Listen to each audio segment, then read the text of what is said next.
Assalamualaikum warahmatullahi wabarakatuh. Kita berjumpa kembali pada pembelajaran geometri dan kali ini kita masuk pada bagian 11B yang akan membahas lingkaran yang saling bersinggungan dan garis singgung lingkaran. Pada bagian ini kita mengasumsikan bahwa dua lingkaran adalah sebidang atau koplanar.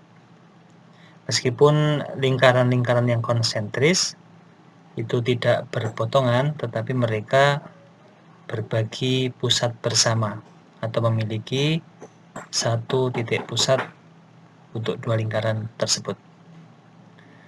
Nah, untuk lingkaran-lingkaran yang konsentris, sebagaimana ditunjukkan pada gambar 641, tangan atau garis singgung dari lingkaran yang kecil atau yang ada di dalam lingkaran yang lebih besar adalah merupakan chord atau tali busur dari lingkaran yang besar. Di sini chord atau tali busur dapat dilihat pada segmen garis yang berwarna merah. Berikutnya, jika dua lingkaran saling bersentuhan pada satu titik, maka mereka disebut dengan lingkaran-lingkaran yang bersinggungan. Sebagaimana gambar 642A di sini, lingkaran P dan lingkaran Q kita sebut dengan internally tangan atau bersinggungan dalam. Sementara pada gambar 642B di sini, lingkaran O dan lingkaran R kita sebut dengan externally tangent atau bersinggungan luar.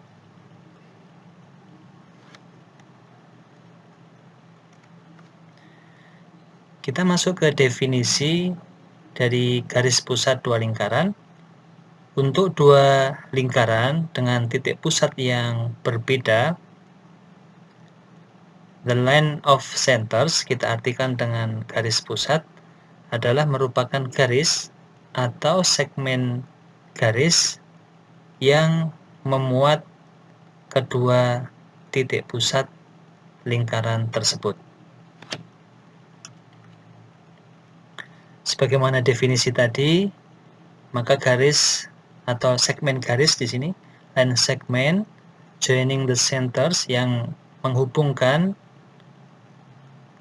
pusat dari kedua lingkaran juga biasanya disebut dengan garis pusat dua lingkaran tersebut. Jadi di sini meskipun AB ini sebenarnya segmen garis, maka biasanya disebut juga dengan garis AB. Sehingga pada gambar 643 ini, garis AB atau segmen AB adalah garis pusat untuk lingkaran A dan lingkaran B.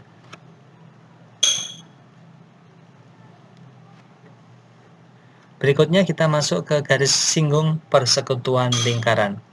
Sebuah garis atau sebuah segmen garis atau sinar garis adalah merupakan garis singgung untuk masing-masing dua lingkaran. Kita sebut atau adalah merupakan garis singgung persekutuan atau common tangent untuk lingkaran-lingkaran ini. Jika garis singgung persekutuan tidak saling berpotongan atau tidak berpotongan dengan segmen garis yang menghubungkan kedua pusat, maka ini kita sebut dengan garis singgung persekutuan luar. Sebagaimana pada gambar 644A berikut, maka lingkaran P yang lebih besar dan lingkaran Q yang berwarna biru yang lebih kecil memiliki satu garis singgung persekutuan luar. Di sini dinyatakan dengan ST. Lalu pada gambar 644B, lingkaran A dan lingkaran B memiliki dua garis singgung persekutuan luar, yaitu WX dan YX. Nah, pada kehidupan nyata, garis singgung persekutuan luar kita dapat jumpai pada rantai dari gear yang bergerigi seperti ini. Bisa kita jumpai pada sepeda kita atau pada mesin yang memiliki rantai seperti ini.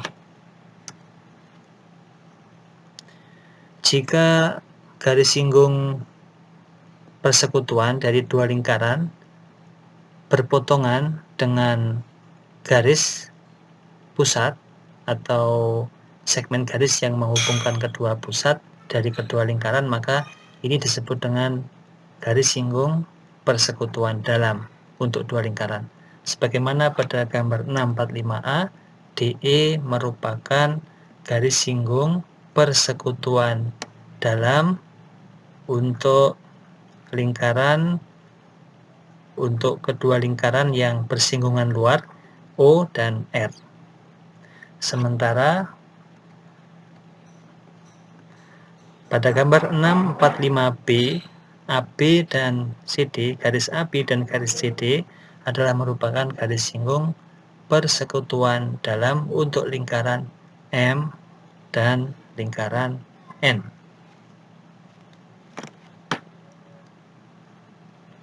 Berikutnya teorema 634. Teorema ini berbunyi, segmen garis singgung dari sebuah titik di luar atau eksternal sebuah lingkaran adalah kongruen. Kita bisa perjelas dengan gambar 646. Pada gambar ini, AB dan AC adalah merupakan garis singgung atau segmen garis singgung dari lingkaran O yang ditarik dari titik A di luar lingkaran O.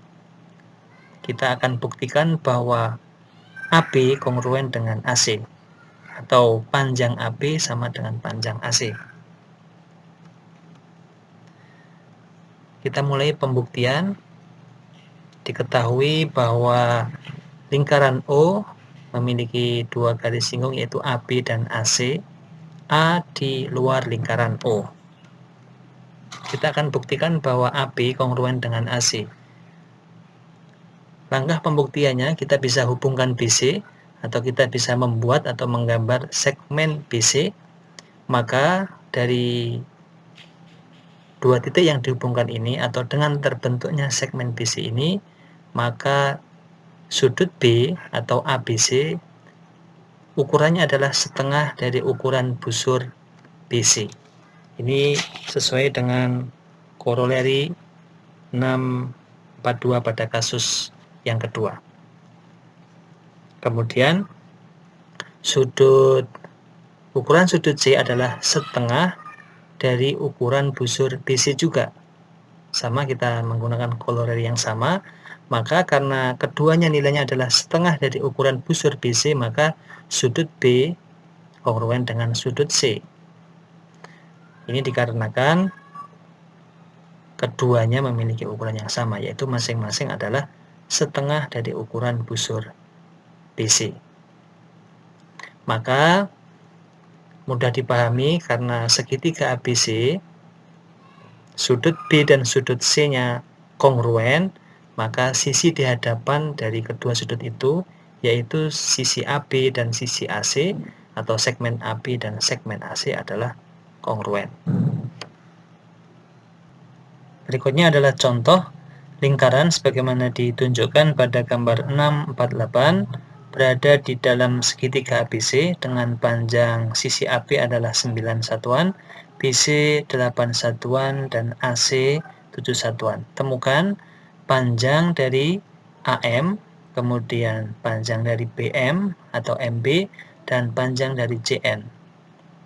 Nah, untuk menyelesaikan soal ini kita bisa memanfaatkan teorema sebelumnya tadi, yaitu teorema 634.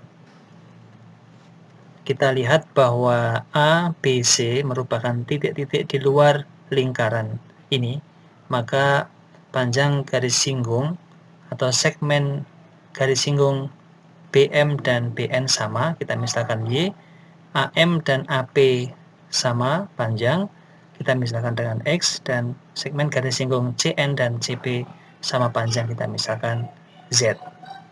Nah, dengan menyelesaikan persamaan-persamaan ini, maka akan diperoleh nilai-nilai X atau AM yaitu 4 satuan panjang, Y atau BM 5 satuan panjang, dan Z atau CN 3 satuan panjang. Nah, kita tambahkan di sini panjang garis singgung persekutuan luar. Di sini WX dan YZ memiliki panjang yang sama. Nilainya adalah nilai kuadrat dari keduanya sama dengan AB kuadrat. AB kuadrat adalah panjang segmen garis yang menghubungkan kedua pusat lingkaran minus dari kuadrat selisih jari-jari atau radius, yaitu jari-jari lingkaran yang lebih besar dikurangi dengan jari-jari yang lebih kecil. Untuk membuktikan ini, hubungkan pusat lingkaran ke titik singgung. Misalkan saja kita pilih titik singgung yang bawah yaitu Y dan Z. Tentu saja siku-siku di sini. Kemudian tarik segmen aki sejajar dengan YZ. Aki, tentu saja ini siku-siku juga. Aki siku-siku dengan BQ. Sehingga aki kongruen dengan YZ, di mana BQ tadi panjangnya adalah selisih dari jari-jari, yaitu BZ min AY, atau jari-jari lingkaran B minus jari-jari lingkaran A. Nah, karena segitiga ABQ siku-siku DQ, maka dengan memanfaatkan formula atau teorema Pythagoras, maka kita bisa memformulasikan bahwa YZ kuadrat sama dengan AB kuadrat minus dalam kurung jari-jari lingkaran B minus jari-jari lingkaran A kuadrat. Cara yang sama bisa diterapkan pada segmen atau panjang segmen garis singgung WX. Kemudian panjang garis singgung persekutuan dalam seperti gambar ini, maka AB kuadrat sama dengan CD kuadrat, nilainya adalah MN kuadrat atau kuadrat dari jarak kedua pusat atau panjang segmen yang menghubungkan kedua pusat minus dari kuadrat jumlah jari-jari kedua lingkaran tersebut, yaitu jari-jari lingkaran M plus jari-jari lingkaran N. Nah, buktinya sebagai latihan, petunjuknya adalah hubungkan BN atau NB di sini, lalu perpanjang secukupnya, kemudian buat segmen garis yang melalui M, sebut saja misalkan nanti MF begitu, yang sejajar dengan segmen AB, sehingga nanti memotong perpanjangan NB tadi atau BN. Kemudian karena yang terbentuk adalah segitiga siku-siku, maka bisa diselesaikan dengan teorema Pythagoras.